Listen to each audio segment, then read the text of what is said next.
Assalamualaikum warahmatullahi wabarakatuh. Selamat pagi anak-anak, bagaimana kabarnya hari ini? Semoga senantiasa dalam keadaan sehat selalu ya. Mengingat suasana kita sekarang berada di tengah pandemi COVID-19, kita harus tetap selalu menjaga kesehatan dan kebersihan diri kita. Tetap waspada dan selalu menaati protokol kesehatan yang ada ya. Baik, sebelum kita memulai pelajaran pada pagi hari ini, marilah kita berdoa terlebih dahulu. Berdoa menurut ajaran agama dan kepercayaan masing-masing. Berdoa dimulai.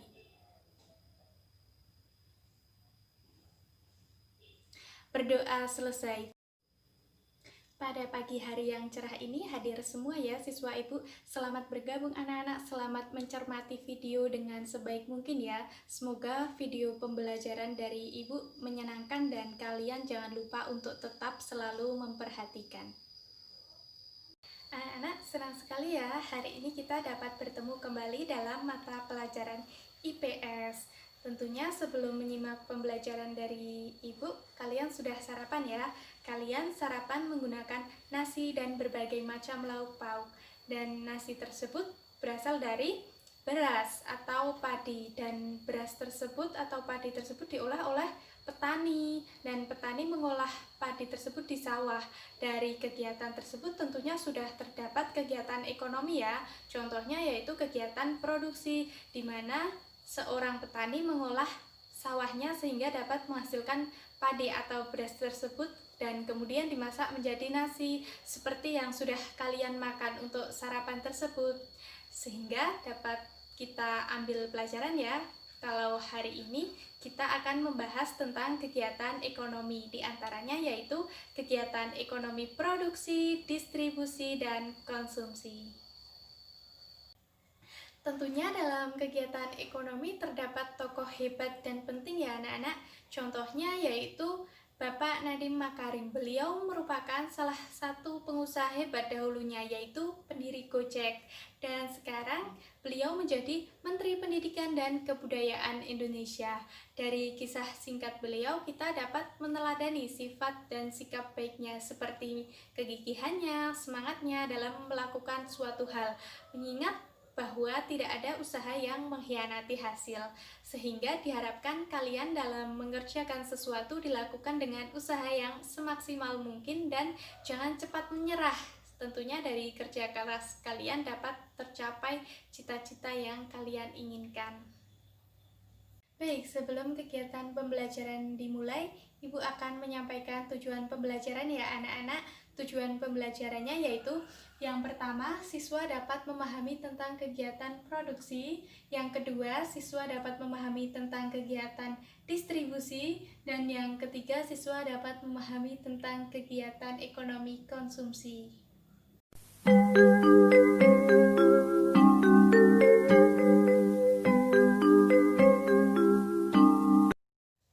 Baik anak-anak, jadi hari ini kita akan mempelajari tentang kegiatan ekonomi, di mana kegiatan ekonomi adalah kegiatan yang dilakukan oleh manusia itu sendiri dalam rangka memenuhi kebutuhan hidupnya sehari-hari. Dan kegiatan ekonomi itu terdiri dari 3 kegiatan. Yang pertama yaitu kegiatan ekonomi produksi, yang kedua kegiatan ekonomi distribusi, dan yang ketiga kegiatan ekonomi konsumsi. Yang pertama, kita akan membahas tentang kegiatan produksi. Apa sih kegiatan produksi? Kegiatan produksi adalah semua kegiatan manusia yang bisa menghasilkan atau meningkatkan nilai guna suatu barang atau jasa untuk memenuhi kebutuhan manusia itu sendiri. Dari pengertian kegiatan produksi dapat disimpulkan bahwa nilai guna suatu barang tersebut akan bertambah jika barang tersebut telah diolah lagi dan telah menghasilkan barang lain. Dan tentunya setiap barang memiliki nilai yang berbeda-beda. Perbedaan tersebut dilihat dari 4 hal, dan 4 hal tersebut dapat kita kasih keywordnya ya, yaitu BTWK, yaitu nilai guna bentuk, nilai guna tempat, nilai guna waktu, dan nilai guna kepemilikan. Biar kalian mudah memahaminya. Yang pertama yaitu nilai guna bentuk. Suatu barang akan memiliki nilai guna lebih jika telah mengalami perubahan bentuk. Contohnya yaitu kacang kedelai yang telah diolah lagi menjadi olahan lain seperti misalnya tempe, tahu, dan lain sebagainya. Dan yang kedua yaitu nilai guna tempat, yaitu nilai guna suatu barang akan lebih tinggi karena telah mengalami perbedaan tempat. Misalnya pasir akan bertambah nilai jika digunakan atau dibawa ke toko bangunan. Dan yang ketiga yaitu nilai guna waktu. Nilai guna suatu barang akan bertambah kalau barang tersebut digunakan pada satu waktu yang tepat. Misalnya yaitu jaket dapat kita gunakan saat kita kedinginan. Dan yang keempat yaitu nilai guna kepemilikan, yaitu barang akan bertambah nilainya apabila barang tersebut telah berpindah kepemilikannya. Seperti misalnya sepatu di toko belum tentu memiliki nilai guna dan akan memiliki nilai guna jika sepatu tersebut telah dipakai dan dibeli oleh seseorang yang membutuhkan dan akan memakainya. Dan nilai guna suatu barang bukan hanya ditentukan oleh kepemilikan saja, akan tetapi juga dapat dilihat dari siapa yang memiliki. Seorang pemilik restoran akan lebih baik jika memiliki juru masak yang terkenal. Nah, untuk melakukan kegiatan produksi, seorang produsen harus mengingat 3 hal. Yang pertama yaitu what, yang kedua how, dan yang ketiga whom.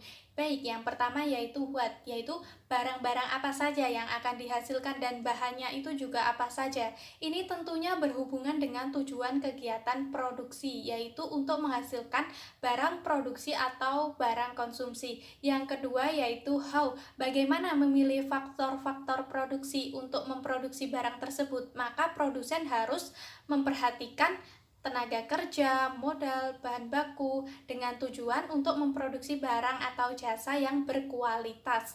Yang ketiga yaitu whom, kepada siapa barang produksi tersebut didistribusikan.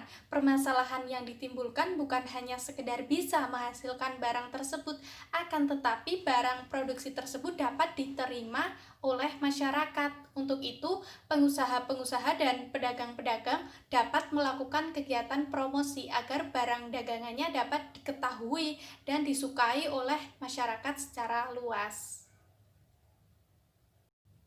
Kegiatan produksi juga memerlukan faktor-faktor produksi. Faktor produksi sendiri dibedakan menjadi 4 faktor, yaitu faktor produksi alam, faktor produksi tenaga kerja, faktor produksi modal, dan faktor produksi kewirausahaan.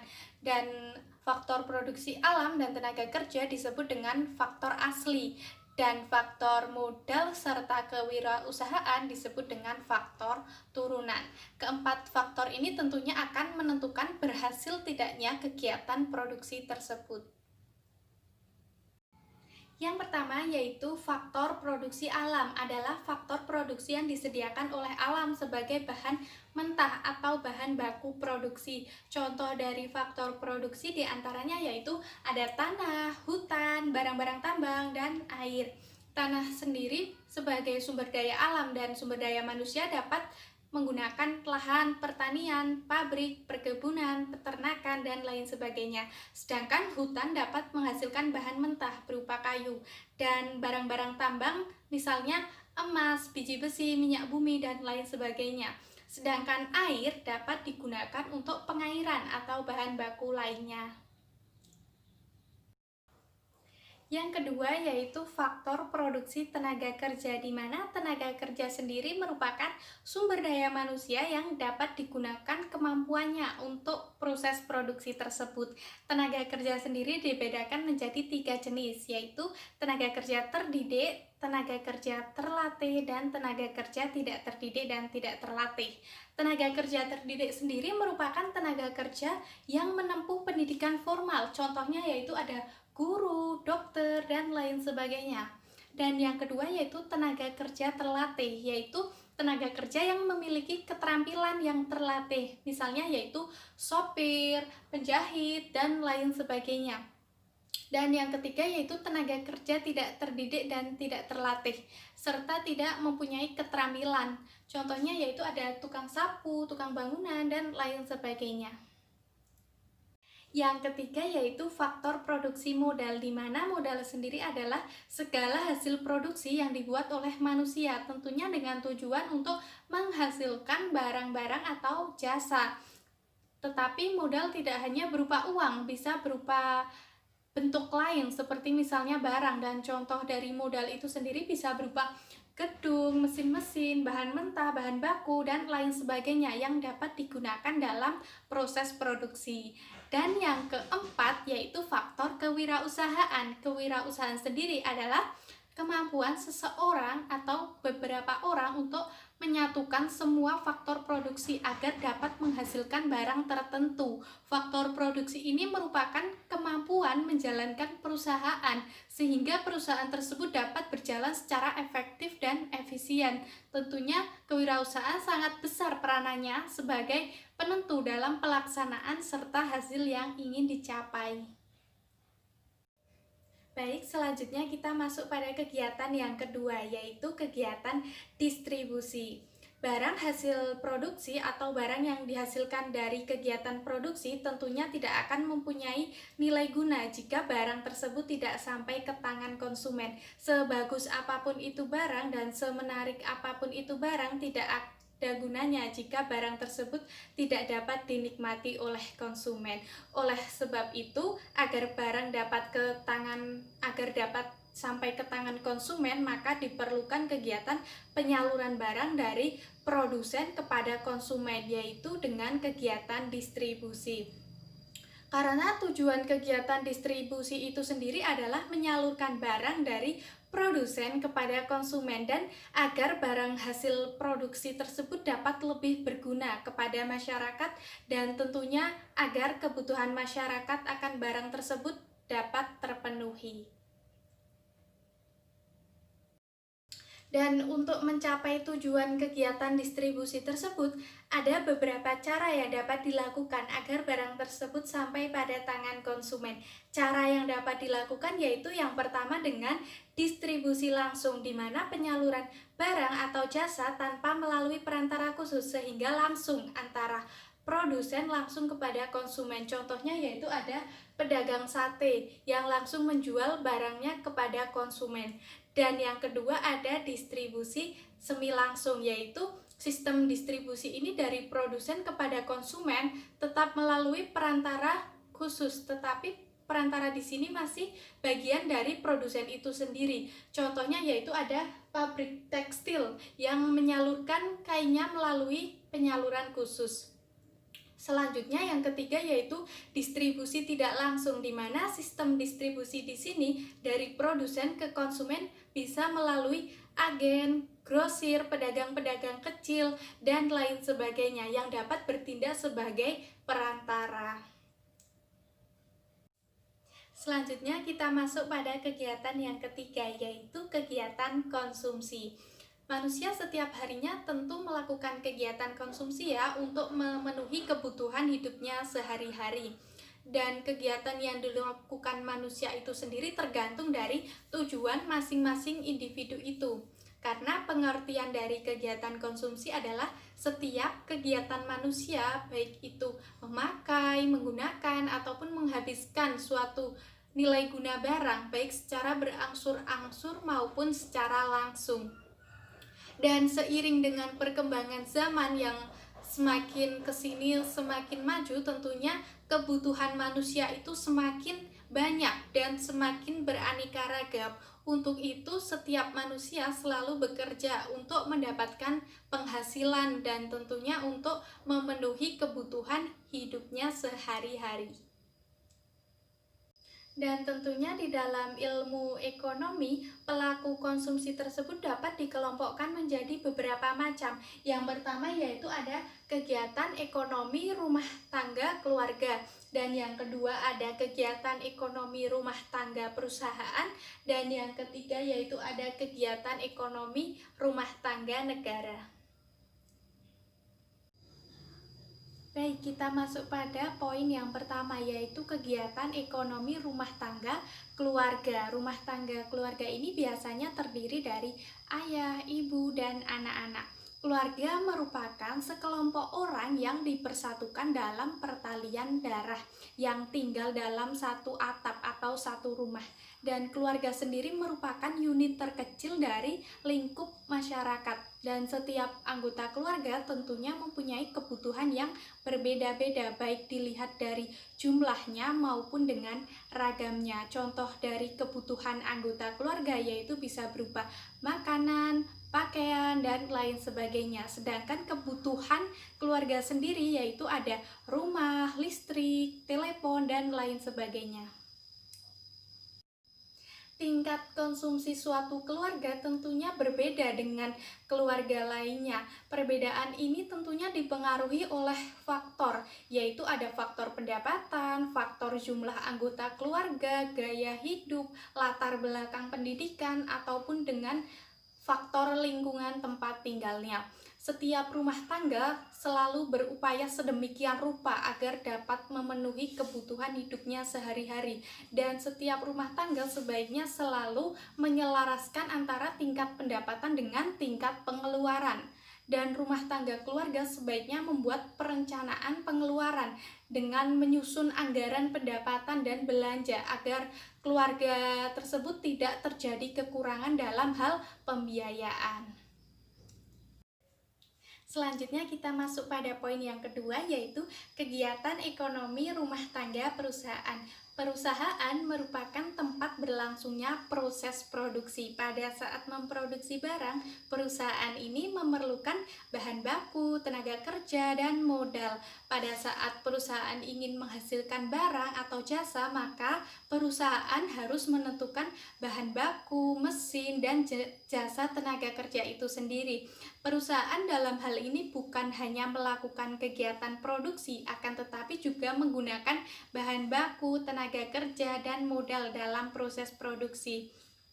Dalam melakukan kegiatan produksi tentunya harus menghasilkan barang berkualitas, dan cara yang dapat dilakukan agar dapat menghasilkan barang yang berkualitas yaitu dengan memilih bahan baku yang baik, yang berkualitas tinggi, dan tentunya juga dengan menggunakan tenaga kerja yang terampil atau sudah ahli di bidangnya.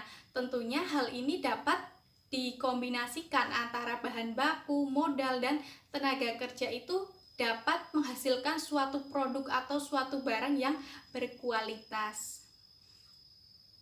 Kita masuk pada poin yang ketiga, yaitu kegiatan ekonomi rumah tangga negara.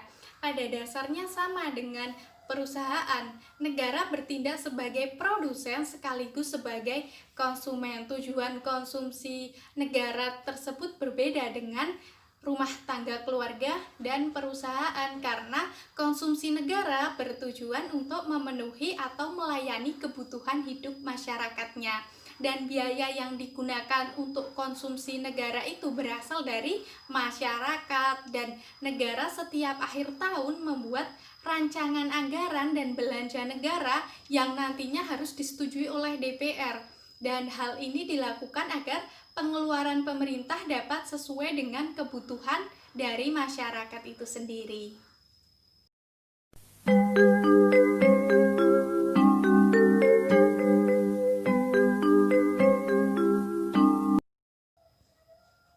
Jadi kesimpulan pembelajaran kita pada pagi hari ini yaitu bahwa kegiatan ekonomi adalah setiap kegiatan yang dilakukan oleh manusia dalam rangka memenuhi kebutuhan hidupnya sehari-hari. Terdapat 3 poin penting dalam kegiatan ekonomi, yaitu yang pertama kegiatan produksi, distribusi, dan konsumsi. Kegiatan produksi sendiri adalah kegiatan yang bertujuan untuk menghasilkan barang atau jasa. Sedangkan kegiatan konsumsi adalah kegiatan menggunakan atau menghabiskan nilai guna barang atau jasa. Dan yang ketiga yaitu kegiatan distribusi, yaitu kegiatan penyaluran barang atau jasa dari kegiatan produksi kepada kegiatan konsumsi atau dari produsen kepada konsumen. Baik, untuk lebih memperdalam materi kita, Ibu akan memberikan soal yang telah Ibu sediakan di Google Classroom. Dan ini dia linknya yang dapat kalian akses ya. Dan mari kita tutup pembelajaran kita pada pagi hari ini dengan berdoa bersama-sama. Berdoa menurut ajaran agama dan kepercayaan masing-masing. Berdoa dimulai.